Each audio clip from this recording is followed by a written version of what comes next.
ॐ सहनाववतु सहनौ भुनक्तु सह वीर्यं करवावहै तेजस्विनावधीतमस्तु मा विद्विषावहै। ॐ शान्ति शान्ति शान्तिः।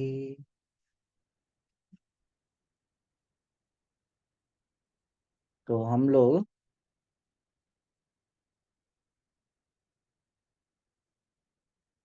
पूज्य शंकराचार्य जी के साधन पंचकम का अध्ययन कर रहे थे। और साधन पंचकम का अध्ययन करते करते हम लोगों ने चतुर्थ श्लोक, साधन पंचकम में 5 श्लोक हैं। 5 श्लोकों में एक एक श्लोक में 8 वाक्य हैं। तो 3 श्लोकों में जो 8 वाक्य हैं, 24 वाक्यों को हमने पढ़ लिया। चौथे श्लोक में भी 8 वाक्य हैं, उसमें से 3 वाक्यों को हमने पढ़ लिया। वह 3 वाक्य और अभी जो एक चौथा वाक्य है उसको यत् किंचित हम लोगों ने देखा था और भी अभी देखेंगे ठीक से। तो जो चौथे श्लोक का पहला, दूसरा, तीसरा वाक्य है उसमें भगवत पाद एक चीज के बारे में चर्चा करते हैं, वह है भूख, भोजन। उसके अलावा भगवान शंकराचार्य जी सभी जो सो कॉल्ड बड़ी बड़ी बातें करते हैं, जो हम लोगों की दृष्टि से बड़ी बातें हैं, लेकिन इसमें क्या करते हैं शंकराचार्य भगवान, ये भी उनकी दृष्टि से और साधना की दृष्टि से वो भी बड़ी बात है। हम लोग भले ही उसको छोटा समझे, तो उसमें यह क्या करते हैं कि भोजन करना चाहिए। कैसा भोजन करना चाहिए, कैसे भोजन करना चाहिए? तो यह समझना चाहिए कि जिस तरह से शरीर में रोग होता है, और रोग किसी को क्रोनिक डिजीज हो जाए, डायबिटीज हो जाए, कुछ भी ऐसा रोग हो जाए, तो उसको लगातार दवा खानी ही पड़ेगी। उसी तरीके से हमारे शरीर में जन्म से ही एक रोग है। उस रोग का नाम है क्षुधा, और उसकी दवा क्या है? भोजन।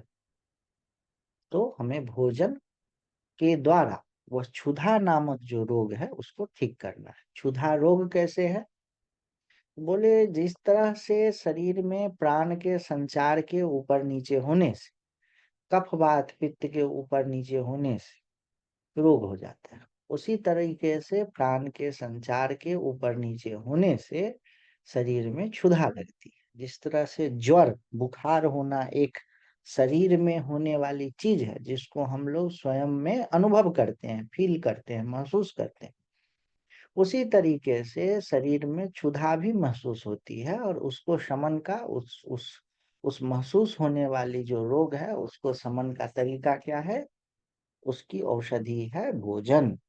उस भोजन में भी जो सर्वश्रेष्ठ भोजन है वह है भिक्षा। उस भिक्षा में भी क्या करना है? तो स्वादु अन्न की याचना नहीं करनी है। इतना तक हम लोगों ने देखा। अगला जो प्रकरण है वह है हम्म, चतुर्थ वाक्य, हम लोग उसको देखेंगे। विधिवशात प्राप्तेन संतुष्यताम।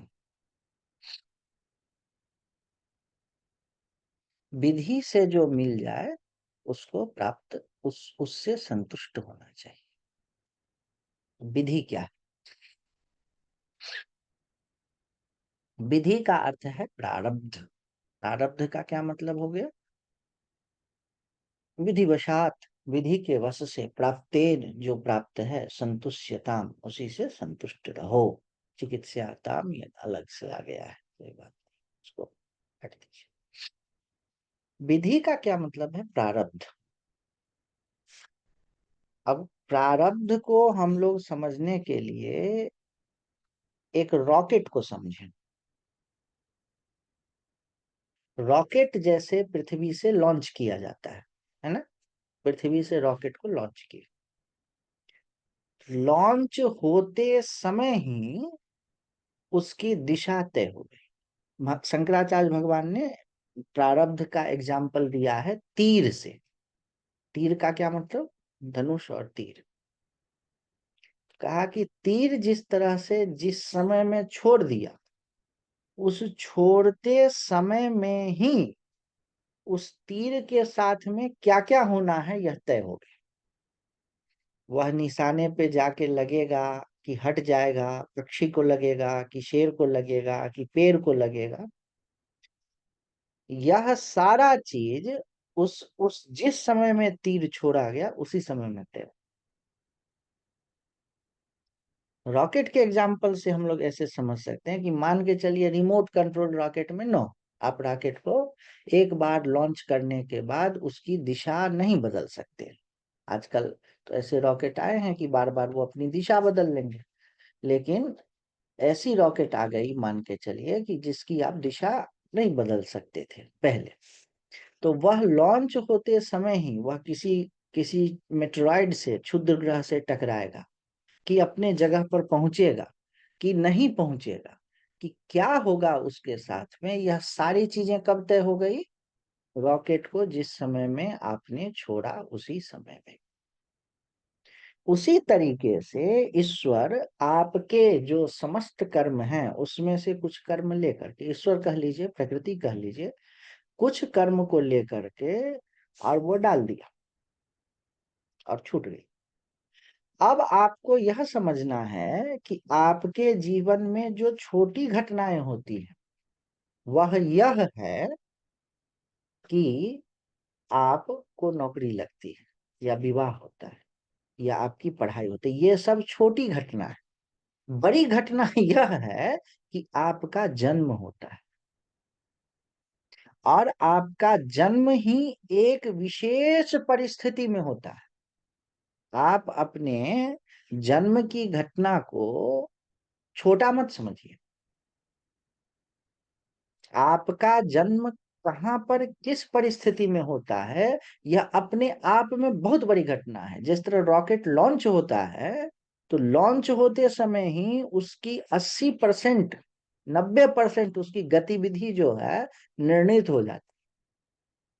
उसी तरीके से आपके जन्म के साथ ही, जन्म से पहले कह लीजिए जिस जगह पर जन्म हो रहा है, जिस माता पिता से जन्म हो रहा है, जिस सोसाइटी में जन्म हो रहा है, जिस उस समय ही आपके जीवन की 99% बातें तय हो जाती है। ये जो आजकल वो कहते हैं ना मोटिवेशन वाले, कि जन्म तुम्हारा कहीं भी हुआ, कुछ भी कर लो, अरे ये सुनने का मौका भी जन्म के आधार पर मिलता है। नहीं तो मैं ऐसे ऐसे जगहों पे गया हूं जहां पर पूरा समय, एक परिवार में 4 लोग हैं, तो उसमें से एक व्यक्ति का पूरा समय केवल पानी की व्यवस्था करने में लग जाता है। पानी है 3 किलोमीटर दूर, कुआं में कितनी गहरी रस्सी है पूछिए मत, बैल से या ऊंट से उस पानी को खींचेगा, खींच करके लगा, मतलब एक व्यक्ति का पूरा समय, और वो कुछ काम नहीं कर सकता है, सिर्फ उसका काम है घर में पानी की व्यवस्था करना। तो क्या वो सुनेगा मोटिवेशन वाला कि तुम्हारा जन्म कहीं भी हुआ हो, तुम कुछ भी हो सकते हो? नहीं नहीं, ये जिसको सुनने को भी मिलता है ना, वो भी प्रारब्ध से मिलता है। आ बाकी सब तो छोटी छोटी घटना है, टेंजेंट जो है वो प्रारब्ध है। बाकी वो किसी ग्रह से टकरा गया, उपग्रह से टकरा गया, उसकी फ्यूल खत्म हो गई, ये सारी चीजें जो है वह आपके प्रारब्ध से शुरू होती है। इस प्रारब्ध को आप जितनी गहराई से समझेंगे, आपके, बल्कि ये समझिए, आपके मन में यह सोचना कि प्रारब्ध से कुछ नहीं होता है, पुरुषार्थ से होता है, यह भी प्रारब्ध से होता है। समझिएगा गहरी बात। आप आपका यह सोचना कि सभी कुछ प्रारब्ध से होता है, इस कारण से मन में एक शांति हो जाती है, यह भी प्रारब्ध से होता है। आपका यह सोचना कि पुरुषार्थ भी करना पड़ेगा, नहीं तो अमुक वस्तु की प्राप्ति नहीं होगी, इस कारण से आप पुरुषार्थ करते हैं। आपका यह सोचना, यह सोच भी तो कहीं ना कहीं से इन्फ्लुएंस होता है, किसी व्यक्ति से मिला, कहीं किताब पे पढ़ा, कहीं पे, यह सोचना भी प्रारब्ध से तय होता है। प्रारब्ध एक बहुत ही अद्भुत शक्ति है। उसमें आप यह कह सकते हैं कि जीव का कोई स्वतंत्र अस्तित्व नहीं है, उसका कोई चॉइस नहीं है। अगर आप इस बात को मान लिए कि मेरा कोई चॉइस नहीं है, ठीक से एकदम गहरे में, आप ब्रह्मज्ञानी हो जाएंगे। मानेंगे नहीं। जो यह मान ले ठीक ठीक कि जो कुछ होगा वह प्रारब्ध से ही होगा, वह तत्काल ज्ञानी हो जाएगा। मानेंगे नहीं। अब उसमें तमाम आप तर्क लगाने लगेंगे कि कैसे होगा, क्या होगा, नहीं होगा। कई बार आप देखे होंगे हम लोग के जीवन में तो, कि एकदम से लगा कि अब ये कार्य होगा ही नहीं, या अब ये संभव ही नहीं। ऐसा प्रकरण बैठ गया कि वो कार्य हो गया। कहीं गया, रहने की कोई जगह नहीं मिल रही है, जहां जगह तय किया वो जगह खाली नहीं है, भर गया। गया एकाएक ऐसी व्यवस्था हो गई कि रुकने की जगह मिले। क्यों? हमें उस जगह पर वैसे रुकना ही। अच्छा, उस कारण से जो चिंता हुई कि कहाँ रुकेंगे, रुकेंगे नहीं तो भजन कैसे करेंगे, मच्छर काटेगा, परेशान होंगे, वो भी प्रारब्ध में था। प्रारब्ध बहुत बड़ी चीज है। ये हे करके यह पूछने का नहीं है कि सब कुछ अगर ईश्वर ने तय कर रखा है तो मेरा पाप पुण्य का मैं भागी क्यों। यह पूछने वाले को यह जवाब दिया जाएगा कि नहीं हो तुम पाप पुण्य के भागी। क्या तुम इस बात को मान रहे हो कि सब कुछ ईश्वर करता है? मैं बंदूक लेकर के तुम पर तान दूं, कहूं कि मार दूंगा वो, या कोई भी आ जाए बंदूक लेकर के अब मार ही देगा, क्या तुम इस बात को मानते हो कि अगर ईश्वर मारने का होगा तो मर जाऊंगा, नहीं मारने का होगा तो नहीं मरूंगा, मैं भागूंगा नहीं? जिस समय में ये मनोवृत्ति हो जाएगी, अगर तुम्हारे प्रारब्ध में जीना होगा तो बंदूक नहीं चलेगी, नहीं चलेगी। ये है प्रारब्ध का बल, ये है ईश्वर का बल, और यह है ईश्वर के संचालित कर्म चक्र का बल। स्वामी सत्यानंद सरस्वती जी की एक कहानी याद आ रही। स्वामी सत्यानंद सरस्वती जी बिहार स्कूल ऑफ योगा को उन्होंने स्थापित किया, मुंगेर में बड़े प्रतिष्ठित हुए।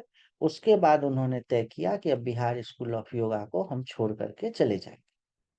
तो उनके शिष्य स्वामी निरंजनानंद जी, उनको उन्होंने कहा कि ऐसा करो कि हमारी जनरल क्लास की टिकट कटा, और मैं यहाँ से जाऊंगा। कहाँ जाऊंगा मुझे नहीं, फला जगह की टिकट तुम करा देना, वहां से मैं कहाँ जाऊंगा मुझे नहीं मालूम। तो विश्व प्रसिद्ध स्वामी सत्यानंद सरस्वती, विश्व में सबसे पहला योग यूनिवर्सिटी के संस्थापक, 200 पुस्तकों के लेखक, कितनी आश्रम पूरे देश दुनिया में, जनरल क्लास में कैसे जाएंगे, उनका अपना शिष्य एसी की टिकट करा दिया उनकी। स्टेशन पर छोड़ने गया, पता चला उस दिन उस गाड़ी में, 1987 की बात है, उन दिनों में ये सब चीजें बहुत सामान्य तो नहीं थी, लेकिन बहुत, ये सोशल मीडिया का भी नहीं समय था कि आप ऑनलाइन कंप्लेन करेंगे। एसी डिब्बा लगा ही नहीं, एसी की टिकट लेकर के जनरल क्लास में बैठे थे। ये क्या है? प्रारब्ध। उनको तय था। और देखिए प्रारब्ध का एक दो और महात्माओं की सुनाए कि प्रारब्ध को वो लोग कैसे मानते हैं। श्यामा चरण लाहिरी जी महाराज, योगी राज श्यामा चरण लाहिरी जी, जो ऑटोबायोग्राफी ऑफ योगी, योगी कथामृत, योगी की आत्मकथा, स्वामी योगानंद जी के गुरु युक्तेश्वर गिरी के गुरु जी थे श्यामा चरण लाहिरी, जिन्होंने महाअवतार बाबा जी से डायरेक्ट, सीधे सीधे क्रिया योग सीखा। बड़े सिद्ध महापुरुष, बनारस में रहते थे बाबा जी। गंगा जी स्नान करने गए, साथ में एक शिष्य था। तो उन्होंने क्या किया, जब स्नान करके निकलने लगे तो एक कपड़े का टुकड़ा पड़ा हुआ था, फटा सा एकदम। उन्होंने कहा कि इसको उठा लो। फिर सोचा क्यों कह रहे हैं फटा हुआ कपड़ा, उन दिनों में तो कपड़े उपड़े भी कम ही होते थे, ऐसा तो नहीं था। उठा लो, क्या हुआ गुरुजी को, इसमें से इतना बड़ा टुकड़ा तुम फाड़ दो। ठीक है, बोले काम आएगा, अभी तुरंत काम में आएगा। परेशान, मतलब इतनी बड़ी पट्टी टाइप की। आगे वो चले तो एक जगह पर कहीं पर भवन का निर्माण या रिपेयरिंग हो रहा था, छज्जी बना करके वो लोग कुछ काम कर रहे थे। इनको देखा तो सब लोग रुक गए कि अरे महाराज जी स्नान करके जा रहे हैं। आगे से चले, वो जो छज्जी बनी हुई थी उसको पार कर, बगल से, उसके बगल से पार कर रहे थे, ऊपर से उस कारीगर का कोई इंस्ट्रूमेंट जिससे वो घर बनाता है गिरा, सीधे अंगूठे पे लगा, अंगूठा से खून निकलने लगा। उन्होंने कहा वो कपड़ा लाओ, इसको बांधो। इसीलिए मैंने कहा था। क्या, उनको अपने प्रारब्ध की यह जानकारी थी, आगे मेरे पैर में चोट लगने वाला है, चाहते तो रास्ता अवॉइड कर देते, नहीं, और वो कपड़ा लेकर के उसको बांध दिया। और सुनाता हूँ महात्माओं की कहानी। एक बाबा जी देखिए प्रारब्ध को कैसे एक्सेप्ट करते हैं कि जो होने का है वो होगा। एक बाबा जी को होना वही है, आप चाहे जो कर लो। महापुरुष जो होते हैं वह उसको एक्सेप्ट कर लेते हैं, और हमारे तरह के मूर्ख लोग जो होते हैं उससे झगड़ते रहते हैं। झगड़ो चाहे एक्सेप्ट करो, होना वही है। एक बड़े सिद्ध महात्मा थे, उनको हर एक तीसरे दिन बुखार आता था 1 घंटे के लिए। तो उसी समय में उनसे मिलने कोई दूसरे महात्मा आ गए। तो समय निर्धारित था कि हर एक फला दिन को इनको, हर एक तीसरे दिन मंगलवार, फिर 2-3 दिन बाद शनिवार, ऐसे इनको बुखार है। तिजारी उसको बोलते हैं। अभी उसके वैज्ञानिक कारण यह बोलते हैं कि जिस समय में बुखार आता है वह बुखार के कीटाणु का सबसे युवा अवस्था होता है। उस समय में वह अंडा दे देता है, और उसी प्रक्रिया में शरीर जो उससे रिएक्ट करता है उस कारण से बुखार आता है, फिर वो कीटाणु मर जाता है। उस अंडे को हैच होकर के युवा होने में 3 दिन लगता है। फिर वो 3 दिन में 1 घंटे के लिए, 2 घंटे के लिए अंडा देता है, उस समय में बुखार, अंडा या जो भी उसकी प्रक्रिया है, बुखार देता है। फिर वह जो अंडा है उसको हैच होने में फिर 3 दिन लगता है, तब तक वो कीटाणु मर जाता है। तो इस तरह से हर एक 3-3 दिन पे बुखार आता है, किसी किसी को 7-7 दिन पे, किसी किसी को 15-15 दिन। कालिक ज्वर इसको बोलते हैं एक एक टाइम। तो बुखार आया, वो एक दूसरे महात्मा उनसे मिलने के लिए आए, कंबल ओढ़े हुए थे, कंबल को रख दिया ऐसे, बातचीत करने लगे। कंबल ऐसे थर थर थर थर थर थर थर थर करे, बुखार होने पर जो कंपन होता है। महात्मा ने कहा, दूसरे महात्मा ने, कि क्या है ये, कंपन हो रहा है कंबल में, कोई आदमी तो नहीं घुसा है? बोले नहीं, कंबल को बुखार आ गया। क्या बुखार आ गया, समझने का? बोले कि मुझे इस समय में बुखार का भोग भोगना था, आप आ गए तो आपसे मिलना है, आप भी चले जाएंगे। तो इतने काल के लिए मैंने उसको बुखार दे दिया है, और आप जब जाएंगे तब मैं उस बुखार को रोकूं। ये क्या है? महात्माओं का प्रारब्ध पर विश्वास। जो होने का है वह होगा। भागवत में एक पंक्ति है, वो हमको बहुत अच्छी लगती है, मैं आप लोगों को सुनाता हूँ। यह तो कहते हैं, देखो, आप तो सब लोग इस बात को मानते हैं लगभग, कि जो भी पाप किया उसका फल मिलेगा ही मिलेगा, इस बात को मानते हैं। तो क्या आपके पुण्य का फल नहीं मिलेगा क्या?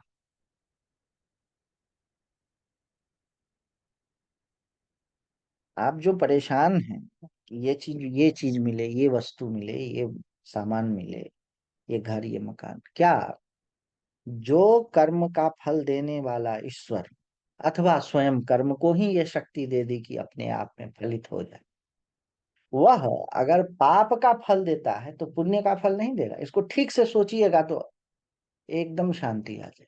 अगर आपके पुण्य होंगे तो वो फल आएगा ही। महाराज जी बोलते थे कि ईश्वर रोटी नहीं देगा, रोटी नहीं देगा तो शरीर कैसे चले, और शरीर नहीं चलेगा तो जो भी पाप पुण्य किए हो उसको भोगोगे कैसे। रामकृष्ण परमहंस जब उनको ज्ञान और समाधि होने लगी तो भोजन का होश नहीं रहता था, लेकिन उनके शरीर को रहना था तो एक साधु आ गया और उनको मार पीट करके भोजन खिला दे, मुंह में ऐसे करके खिलाता था। जी, अगर शरीर रहना होगा तो मुंह में भोजन खिला देंगे। नहीं सुप्तस्य सिंहस्य प्रविशन्ति मुखे मृगा, ये अलग बात है। लेकिन यहाँ पर क्या होता है, ये सब नियम टूटने लगता है। हमने एक नहीं, 10 नहीं, सैकड़ों बार ऐसी अपने जीवन में उदाहरण दे, एकदम छोड़ दिया और काम हो गया। टिकट बनना, भोजन आना, ये तो इतनी बातें हो गई है प्रारब्ध के विषय में, इतने अपने अनुभव हो गए हैं कि अब उस विषय पर शंका क्या, उसकी चर्चा भी करना वो लगता है कि भाई ये तो प्रकृति का नियम, ये होना ही होना है। कई बार ऐसे जगह पे पहुंच गया भोजन की कोई संभावना नहीं है, एकाएक भोजन आ गया। ऐसे जगह पे गया, कहीं पे जाना है, गाड़ी आने की कोई संभावना नहीं, गाड़ी आ गई, और उसका उल्टा भी हुआ है। ये क्या है? वो प्रारब्ध का बल है। और इसमें जो जो हम इस पैटर्न को समझते जाएंगे, प्रारब्ध क्या है कि जिस तरह से आप किसी ट्रेन में बैठ गए, और वो ट्रेन खुद ब खुद आपको गंतव्य पे पहुंचा देगी। आपका जो झोला है, आप झूठे उसको लेके परेशान है, सर पे रखे हुए हैं। हम लोगों की यही मूर्खता है कि ट्रेन में तो बैठ गए, लेकिन जो झोला है, जो वजन है, उसको सर पे रखे हुए हैं। अरे उसको भी छोड़ डालिए, काम हो जाएगा। जिस तरह से आपके पापों का फल अपने आप आ जाता है, उस तरह से आपके पुण्यों के भी फल अपने आप आ जाएंगे। ये कह,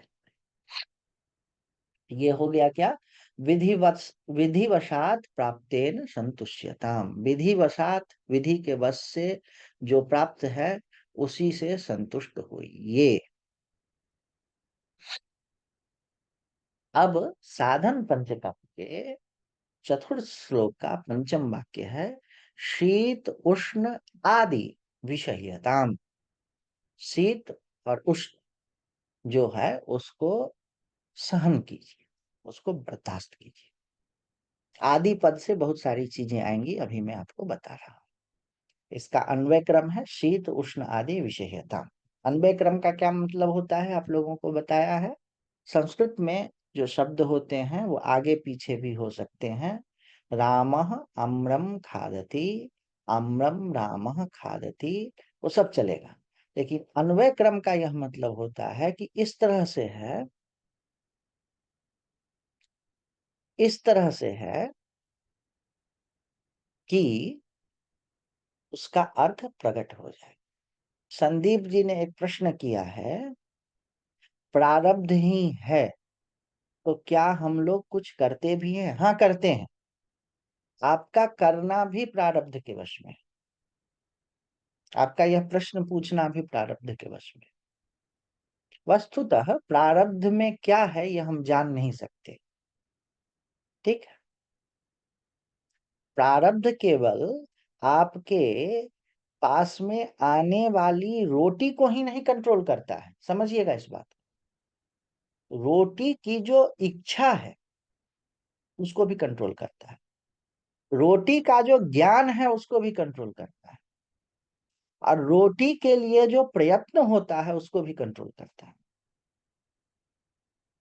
समझ रहे हैं?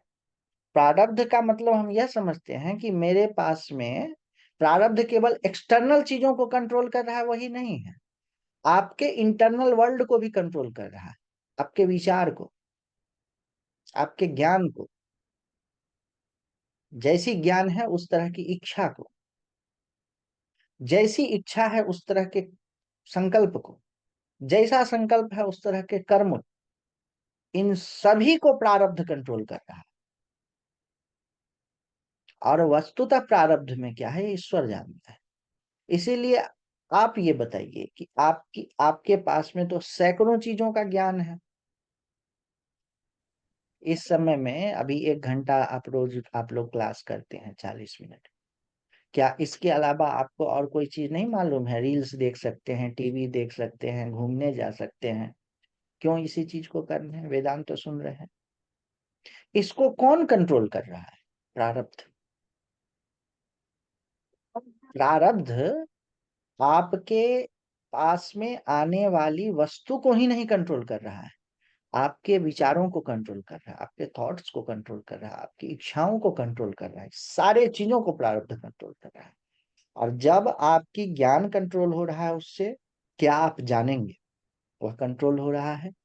जब आपकी इच्छा कंट्रोल हो रही है, जिन जिन चीजों का आपको ज्ञान है उनमें से किसी कुछ एक चीजों के प्रति आपकी इच्छा होगी, और जिन जिन चीजों की इच्छा होगी उनमें से कुछ एक चीजों के प्रति आपका क्रिया होगा। ज्ञान, इच्छा, क्रिया। प्रारब्ध उन सभी को कंट्रोल कर रहा है। और जिन जिन चीजों की क्रिया होगी, जरूरी नहीं है कि वही सब चीजें आपके पास में आए। समझिएगा इस चीज को। क्या आएगी यह भी प्रारब्ध इंडिपेंडेंटली कंट्रोल कर रहा है। क्या आप सोचेंगे, यह भी प्रारब्ध इंडिपेंडेंटली कंट्रोल कर रहा है। और प्रारब्ध वस्तुतः है क्या? आपके ही अनंतानंत कर्मों में से कुछ का समुदाय। कभी आपने वेदांत तो सुना होगा, सुनने का संस्कार होगा। इसीलिए आज आपके पास में कम से कम 25 विकल्प होंगे इस समय में, कि ये काम भी कर सकते हैं, ये काम भी कर सकते हैं, ये काम भी कर सकते हैं, ये काम भी कर सकते हैं। लेकिन इन सारे कार्यों में से आप इसी काम को चुन रहे हैं। यह भी क्यों है? संस्कारों के कारण। जो जो कर्म आपने किया है उन उन कर्मों को ही फिर से करें। ये सब क्या है? ये यही है प्रारब्ध। प्रारब्ध कोई एक्सटर्नल एजेंसी नहीं है, आपके ही द्वारा किए गए कर्मों के कारण, कर्मों के फल जैसा मिलने वाला है, और कर्म करने की आदत जैसी बनी हुई है। इन सभी के सामंजस्य का नाम है प्रारब्ध। कर्म करने की जैसी आदत बनी हुई है वैसा कर्म करेंगे, और कर्म करने का जैसा जैसा परिणाम मिलने वाला है उसी तरह की परिस्थितियों में आप चलते चले जाएं। इसीलिए यह पूछना कि मैं कर्म क्यों करूं, सब कुछ प्रारब्ध कर रहा है, ये प्रश्न ही नहीं बनता है अगर ठीक से आप प्रारब्ध समझे तो। क्योंकि आप कुछ न करें, अगर आपके मन में यह दृढ़ विश्वास हो जाए कि मुझे कुछ नहीं करना चाहिए, मत कीजिए। नहीं कर पाएंगे, वह भी प्रारब्ध के कारण। और अगर कर लिया तो भी वह भी प्रारब्ध के कारण। बड़े बड़े ऐसे महात्मा हुए जिनका कभी ऐसा ज्ञान हुआ तो महीनों तक, इन्होंने वर्षों तक कुछ नहीं किया। रमन महर्षि आदि वर्षों तक कुछ नहीं किया, किया ही नहीं। क्या उनका शरीर नष्ट हो गया? मेहर बाबा 3 3 साल तक सोए ही रह गए, लेटे रहते थे, बैठे रहते थे। एक उनमें ऐसा ज्ञान का संवेग आया, 3 वर्षों तक लगातार बैठे बैठे सोए, एक ही कमरे में रह, कुछ नहीं। क्या उनका शरीर नष्ट हो गया? अगर आपको ऐसा लगता है कि कुछ न करें, प्रारब्ध ही सब कुछ है, आपके मुंह में घृत सरकत, आपको प्रणाम है। मैं बात एक कह रहा हूँ। प्रारब्ध की ऐसी गुरु जी, शक्ति। हाँ अगर इजाजत हो तो मेरे हाँ मतलब बड़ा अच्छा प्रश्न उठ गया है, हाँ इसका हाँ जवाब आपसे चाहूंगा। हाँ हाँ। अगर हमारे अंदर कुछ प्रारब्ध की वजह से ही ज्ञान है, हम्म ज्ञान के अनुरूप हम क्रिया करना चाहते हैं, हम्म कर्म करना चाहते हैं, उस कर्म को करने की इच्छा भी है, हम्म। लेकिन ज्ञानारूप रूप कर्म हमसे हो नहीं पा रहा है, या हम वो कर्म कर ही नहीं पा रहे हैं, वो भी और उस प्रारब्ध कर्म के को कारण। करना चाह रहे हैं। वह भी प्रारब्ध के कारण। तो, तो क्या हमसे वो कर्म होगा ही नहीं, यह भी? नहीं नहीं, होगा नहीं होगा यह मैं नहीं कह रहा हूँ। जो जो हो रहा है वह प्रारब्ध के कारण। आप समझे इस बात को? जी जी जी। नहीं समझे तो आप फिर से प्रश्न पूछिए। उसी प्रश्न को फिर से दोहराइए, मैं बता रहा हूं। आप कोई मेरा कर्म प्रश्न करना है कि चाहते हैं, आप कोई जी। कर्म करना चाहते हैं, अथवा कोई फल हम्म। प्राप्त करना चाहते हैं। कर्म नहीं ठीक बात कहिए। है। हाँ, कोई फल प्राप्त करना चाहते हैं। उस फल को प्राप्त करने के लिए कोई, मान के चलिए कोई कंपटीशन आप फेस करना चाहते हैं, या कोई बिजनेस व्यापार में कुछ, या कोई घर बनाना चाहते हैं, उसके जी जी जी। अनुरूप आप कार्य करना चाहते हैं, कार्य करते भी हैं, हम्म। ज्ञान भी है, हम्म। फिर भी वह नहीं हो पा रहा। एग्जैक्टली यही प्रश्न नहीं, ही है। वो भी प्रारब्ध के कारण।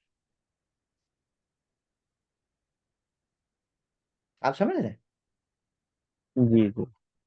आप में उस चीज के प्रति इच्छा आ रही है, लेकिन कर्म फल इतना इतना कर्म फल इतना भी कमजोर नहीं है कि उस चीज के बारे में ज्ञान ही ना हो, इच्छा ही ना हो।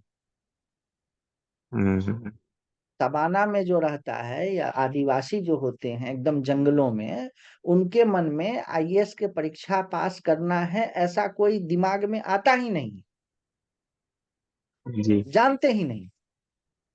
लेकिन कुछ ऐसे हैं जिनको मालूम है कि ये कंपटीशन ऐसे करना चाहिए, इस ये होता है, फिर उनके मन में इच्छा भी हो जाती है कि करना। ठीक है, उसके लिए प्रयास जी। भी करते हैं कि हो जाए। लेकिन प्रारब्ध इतना कमजोर भी नहीं है कि उनको उस चीज के बारे में पता ही ना हो, और इतना मजबूत नहीं है कि वह फल के रूप में आ। कि वो हो जाए। बात समझ गए? जी जी जी। फिर हमारे हाथ में है ही क्या सिवाय सोचने के? समझ रहे? अच्छा गुरु जी, मेरे, मुझे हाँ हेलो, बोल, हाँ। मुझे एक चीज पूछ, जैसे आप प्रारब्ध की बात कर रहे हैं और वहां पे प्रारब्ध में हर चीज तय हुआ है, तो क्या ये हम इसको पूर्व जन्म के कर्मों से जोड़ते हैं इस चीज को? हाँ हाँ, पूर्व नहीं, अनंत जन्मों के कर्म से। एक हम आपको प्रारब्ध की छोटी सी बात बता दें। भीष्म पितामह, आप लोगों में से बहुत लोग सुने भी होंगे। भीष्म पितामह के पूरे शरीर में तीर लगा हुआ था, और उन्होंने तय किया, आप तो देखे होंगे भीष्म पितामह की फोटो, पूरे तीर पे पूरा शरीर लेटा हुआ है ना। तो लेटे हुए थे तीर पे, और उन्होंने तय किया था कि मैं जब सूर्य उत्तरायण हो जाएगा तब मरूंगा।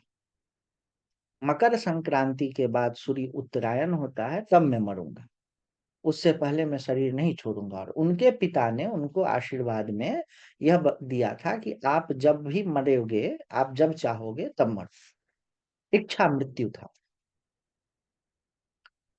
तो उस कारण से उनके पूरे शरीर में तीर लगा हुआ, ऐसा कि हिल नहीं सकते हैं, इतने बाण अर्जुन ने मारे थे, लेकिन वो उस तीर पे पड़े रहे महीनों। सूर्य जब उत्तरायण होगा तब शरीर छोड़ेगा। भगवान आए मिलने के लिए, युद्ध युद्ध जब समाप्त हो गया तब आते थे सब लोग उनसे मिलने के लिए। विष्णु सहस्त्र नाम आदि का उपदेश युधिष्ठिर को भीष्म पितामह ने किया था। मिलने आए तो उन्होंने भगवान कृष्ण से पूछा कि मैंने अपने 100 जन्मों तक के कर्मों को देखा। जो भी योगी थे, भीष्म पितामह आदि उस समय के तो सब लोग योगी थे। तो बोले मैंने 100 जन्मों तक के कर्म को देखा, और मैंने कोई ऐसा कर्म नहीं किया है जिस कारण से मुझे तीर में ऐसा फंस करके महीनों तक गुजारने का फल हो। तो भगवान आप ये बताएं कि ऐसा मेरे साथ में क्यों। आप लोग देखे हैं ना, तीरों के बीच में एकदम लेटे हुए हैं, शरीर से तीर निकला हुआ है, यूं करके लेटे हुए। तो भगवान, जी जी जी, बाणों की भगवान सैया। तो योग, हाँ योगेश्वर, योग योगेश्वर, उनका मैं और शक्ति देता हूँ, और पीछे की आप देखिए। तो उन्होंने और पीछे की, 103वें जन्म में, 130वें जन्म में जाकर के उन्होंने देखा कि बचपन में इन लोगों ने क्या किया, एक सांप को पकड़ लिया, उसको एक आध डंडा मारा, अध मरा था, मरा नहीं था पूरी तरह से, और उसको यूं घुमा करके फेंक दिया।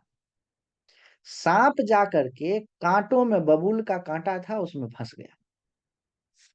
अब सर्प ऐसा नहीं होता, उसको हाथ तो होता नहीं कि छुड़ा करके निकल जाए। कांटा में अगर सांप फंस गया तो मरेगा भी नहीं और निकल भी नहीं पाएगा, अंत में तो उसको मरना ही। तो कैसे भी कैसे कीट आदि खा करके सांप महीनों तक जीवित रहा, लेकिन असह्य पीड़ा में रहा। तो उस कर्म के फल के स्वरूप उनको क्या हुआ, इस जन्म में 103 जन्म बाद यह परिणाम भोगा। तो यह जरूर, इस प्रारब्ध को समझने के लिए यह समझना आपके दिमाग में आ जाएगा कि यह जरूरी नहीं है कि पिछले ही कर्मों का फल। प्रारब्ध का मतलब आपके अनंत अनंत जन्मों में से एक ग्रुप बना लिया और उसको। अब आप ये बताइए कि उनको कांटों पर तैयार सैया पर उनको महीनों तक समय बिताना पड़ेगा, इसके लिए उनको क्या करना पड़ा? इसी के लिए उनके उनका शांतनु के घर में जन्म, या उस घटना के कारण उनको गंगा गंगा गंगा के घर, गंगा के पुत्र के रूप में शांतनु के उसमें जन्म हुआ, या उससे पहले ही सबकी भूमिका तैयार होने लगी। पांडु को पांडु रोग हो गया, धृतराष्ट्र को, एक तरह से कहें तो उसी के लिए हुआ है, वो नहीं। ये सारे गतिविधि, युधिष्ठिर ये धृतराष्ट्र अंधे हो गए, उनका पुत्र ईर्ष्यालु हो गया, युद्ध क्रीड़ा हुई, हार गए, युद्ध हुआ, समाधान नहीं हो पाया। आप समझ रहे हैं ना? इतनी इतने इतने वो चीज रचे गए या अपने आप ऑटोमेटिकली एक दूसरे से संबंधित होकर के हो गए, ताकि उस कांटे की सैया पर वो सो सके। ये प्रारब्ध का बल है, और ये कर्म की गुरु जी, एक चीज और पूछना था। हम्म, जैसे कई लोग ऐसा बोलते हैं कि बचपन के जो कर्म है, अगर हमने कुछ गलत किया वो माफ हो जाते हैं, या जो ईश्वर है उसको माफ कर देता है। लेकिन यहाँ पे तो आप जो बता रहे हैं कि कई जन्मों पूर्व एक बचपन का कर्म है वो भीष्म पितामह को लग गया है। तो इसका कॉन्ट्रडिक्टली हो रहा है पूरा। क्योंकि हमें हमें तो चेतना नहीं रहती ना बचपन में। जैसे मुझे अभी याद आ रहा है कि मैंने बचपन में बहुत सारी ऐसी चीजें की है। हाँ, तो मुझे याद आ रहा है वो चीज हाँ। अभी। ये कहीं शास्त्र में नहीं, बचपन में ऐसा किया हो तो बच्चों को समझाने के लिए है। उस कर्म के पीछे उसकी प्रवृत्ति क्या है, ये है। बचपन किसको बचपन कहेंगे? जीव तो पुराना है,